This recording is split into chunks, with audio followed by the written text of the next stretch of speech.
আসসালামু আলাইকুম। আজ নিয়ে চলে এসেছি দারুণ মজার একটা রেসিপি। আজকে নিয়েছি গরুর কলিজা। এখানে কলিজা আছে, ফ্যাসা আছে, তিলি আছে, সব মিলানো আছে, যেটা আমি আমার পারফেক্ট সাইজ অনুযায়ী কেটে নিয়েছি আর পরিষ্কার করে নিয়েছি। পরিষ্কার করার প্রসেসটা আমি এখানে দেখাইনি, তবে আপনারা চাইলে আমি নেক্সট ভিডিওতে এটা দেখাতে পারি কিভাবে। অনেকে কলিজাটা খেতে চায় না, কারণ রান্নার পরে শক্ত হয়ে যায়। তো শক্ত হবে না, আমি যে ট্রিক্সটা অবলম্বন, এই ট্রিক্সটি আমি তবে আজকে দেখাইনি, তবে নেক্সট ভিডিওতে ফরমাইশ পেলে অবশ্যই দেখাবো। তো আরেকটা কারণ ছিল, যেটা হচ্ছে ভিডিওটা লং হয়ে যাবে তাই আর কি। তো এখানে আমি যে ইনগ্রিডিয়েন্টস নিয়েছিলাম সেটা দেখিয়ে দিয়েছি। তো ফাইনালি আমি ডাইরেক্ট রান্নাতে চলে এসেছি। বাই দ্য ওয়ে, তখন কিন্তু আমি দেখিয়েছিলাম কলিজাগুলি, ওইগুলি আমি খুব সুন্দর করে কেটে ধুয়ে পরিষ্কার করে পানি ঝরিয়ে নিয়েছি। আর চুলাতে একটা প্যান বসিয়ে দিয়েছি, তাতে দিয়ে দিচ্ছি কিছু তেলের টুকরো, যেটা কলিজার সাথে ছিল, যেটাকে আমি আলাদা করে রেখেছিলাম।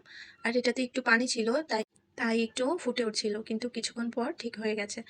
প্যানটাতে আমি কিছু তেল অ্যাড করে তারপরে বাকি যে তেলটা আলাদা করে রেখেছিলাম সেটা অ্যাড করেছি। একটু ভাজা হয়ে যাওয়ার পর আমি যে কলিজাগুলো পরিষ্কার করে রেখেছিলাম সেটা অ্যাড করেছি। আর এই কড়াইতে আমি খুব সামান্য পরিমাণে তেল অ্যাড করেছি, দেখেই কিন্তু বুঝে নিতে পারবেন। এখন এই কলিজাগুলোকে আমি খুব সুন্দর করে নেড়েচেড়ে হাই হিটে ভেজে নেব। এই ভেজে নেওয়াতেই কলিজাটা কিন্তু অনেকটাই সফট হয়ে যাবে, আর খেতে কিন্তু একদমই শক্ত লাগবে না। তো এখন আমি এটাকে হাই হিটে রেখে কিছুক্ষণ পর পর নেড়েচেড়ে একটু ভেজে নেব।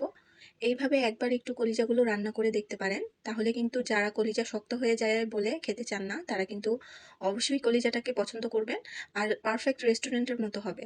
তো আমি হাই হিটে রেখে কলিজাটাকে নেড়েচেড়ে দেখুন এভাবে কালারফুল করে একটু ভেজে নিয়েছি। আর এইভাবে কলিজা রান্না করলে কলিজাটা এত স্বাদ হয়, না খেলে কিন্তু বুঝবেন না। তো সেটা আমি নামিয়ে রেখেছি। এখন যেই কড়াইটাতে আমি রান্না করব তাতে পরিমাণ মতো তেল অ্যাড করেছি। এখন দিয়ে দিচ্ছি পেঁয়াজ কুচি। এখানে আমি 3টে মিডিয়াম সাইজের পেঁয়াজ অ্যাড করেছি। আর পেঁয়াজটা একটু বেশি রাখার চেষ্টা করবেন, যাতে গ্রেভিটা একটু ঘন হয়। আপনারা চাইলে এখানে পেঁয়াজটা ব্লেন্ড করেও অ্যাড করতে পারেন। তো পেঁয়াজটা দিয়ে দেওয়ার পর কিছুটা সময় নেড়েচেড়ে ভেজে নিয়েছি। তারপর এখানে কিছু শুকনো স্পাইসেস অ্যাড করব। এখানে একটা স্টার আছে, 3টা 4টার মতো এলাচ, দারচিনি, লং এবং তেজপাতা অ্যাড করেছি। এখন একটু নেড়েচেড়ে ভেজে নিব। তারপর খুব সুন্দর একটা ফ্লেভার ছাড়লে মশলা থেকে, তারপর বাকি মশলাগুলো অ্যাড করে দেব। কিছুটা সময় নেড়ে চেড়ে ভেজে নেওয়ার পর অ্যাড করছি স্বাদ অনুযায়ী লবণ। তো লবণটা দিয়ে দেওয়ার পর আরও খানিকটা সময় ভেজে নেব। তো আমি আন্তরিকভাবে দুঃখিত, আশেপাশে থেকে শব্দ আসতে পারে, সেটাকে ইগনোর করবেন। আমি অনেক চেষ্টা করার পরও শব্দটা ইগনোর করতে পারিনি ভয়েস ওভার করার সময়। তো এই পর্যায়ে কিছু সময় ভেজে নেওয়ার পর আমি এখানে 1.5 টেবিল চামচ আদা রসুন বাটা অ্যাড করেছি। আর আদা রসুনটা অবশ্যই একটু বেশি পরিমাণে অ্যাড করার চেষ্টা করবেন। আদা রসুনটা দিয়ে দেওয়ার পর দেখুন পেঁয়াজটা কিন্তু অনেকটাই সফট হয়ে গেছে। তো বুঝে নিতে হবে পেঁয়াজটা পারফেক্টলি ভাজা হয়ে গেছে। তো আদা রসুনটা দিয়েও কিন্তু কিছুটা সময় আমি ভেজে নিয়েছি, কারণ আদা রসুনের কাঁচা গন্ধটা চলে যেতে হবে, তা না হলে রান্নাটা কিন্তু মজা হবে না। তো এখন আমি কিছুটা পানি অ্যাড করে দিয়েছিলাম। তারপর যে কেটে রাখা টমেটোটা নিয়েছি সেটা অ্যাড করে দিয়েছি। তো এখন টমেটোটা এই পর্যায়ে অ্যাড করার কারণ হচ্ছে টমেটোটাকে আমি একদম গলিয়ে নেব, যাতে গ্রেভিটা খুব সুন্দর হয়। তারপর অ্যাড করছি 2 চা চামচের মতো হলুদ গুঁড়ো, দিয়ে দিচ্ছি 3 চা চামচের মতো মরিচ গুঁড়ো, দিচ্ছি 2 চা চামচের মতো ধনিয়ার গুঁড়ো, দিয়ে দিচ্ছি 1 চা চামচ গরম মশলার গুঁড়ো। তো এই গুঁড়োগুলো অ্যাড করে দেওয়ার পর খুব সুন্দর করে একটু নেড়েচেড়ে মিশিয়ে নিচ্ছিলাম। আর এই মশলাগুলো কিন্তু খুব সুন্দর করে কষে নিতে হবে একটু সময় নিয়ে। আর এটাকে আমি একটু 5 থেকে 7 মিনিট সময় নিয়ে ভেজে নিয়েছিলাম। তো মশলাটা যেহেতু আমি আরেকটু ভেজে নেব, কষে নেব, যেটাই বলি, তো তার জন্য আমি এখানে একটু পানি অ্যাড করেছি, যাতে মশলাটা না পুড়ে যায়। আর আরেকটা কথা, এখানে কিন্তু একটু পরিমাণে তেলটা বেশি অ্যাড করতে হবে, তা না হলে কিন্তু রান্নাটা ভালো লাগবে না খেতে। তো আমার মশলাটা কিন্তু কষানো হয়ে গেছে, দেখে কিন্তু বুঝতে পারছেন কালারটা কত সুন্দর এসেছে, আর উপর থেকে তেলটাও ছেড়ে দিয়েছে।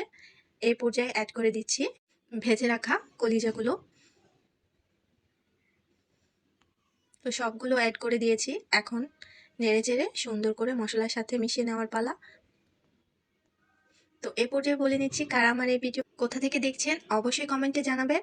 আর আপনাদের সুন্দর সুন্দর কমেন্ট কিন্তু আমাকে উৎসাহ দেয় নতুন রেসিপি তৈরি করতে।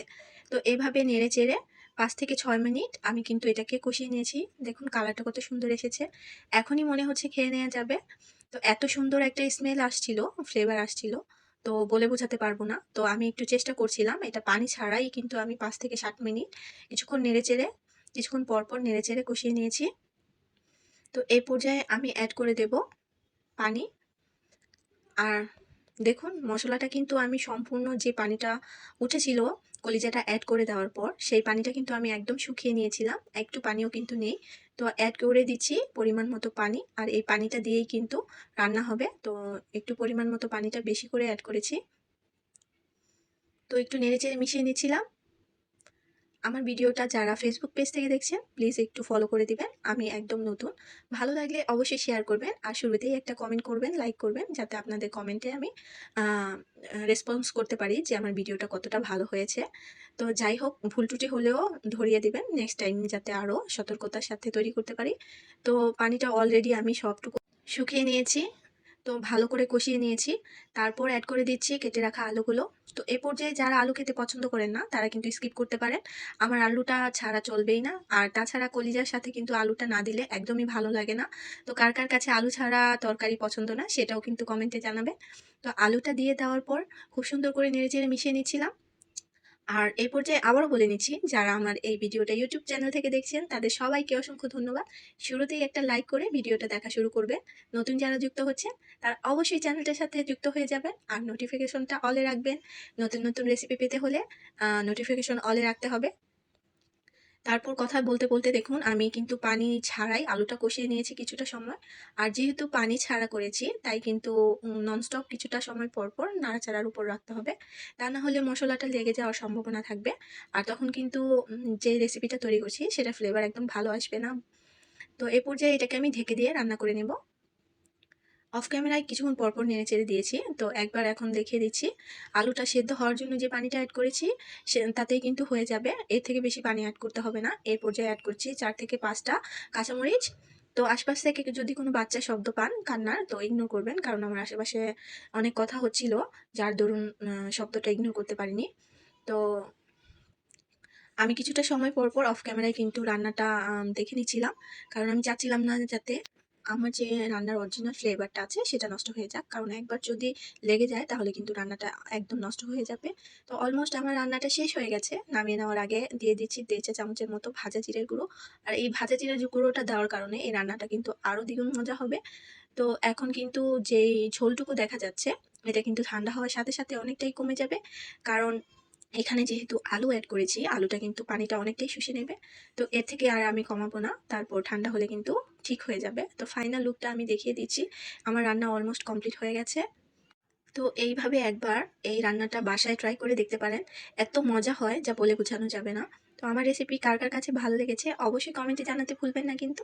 আজ চলে যাচ্ছি নতুন রেসিপি নিয়ে, আবার চলে আসবো আপনাদের মাঝে। সবাই সুস্থ থাকবেন, ভালো থাকবেন আর আমার জন্য দোয়া করবেন। আল্লাহ হাফেজ।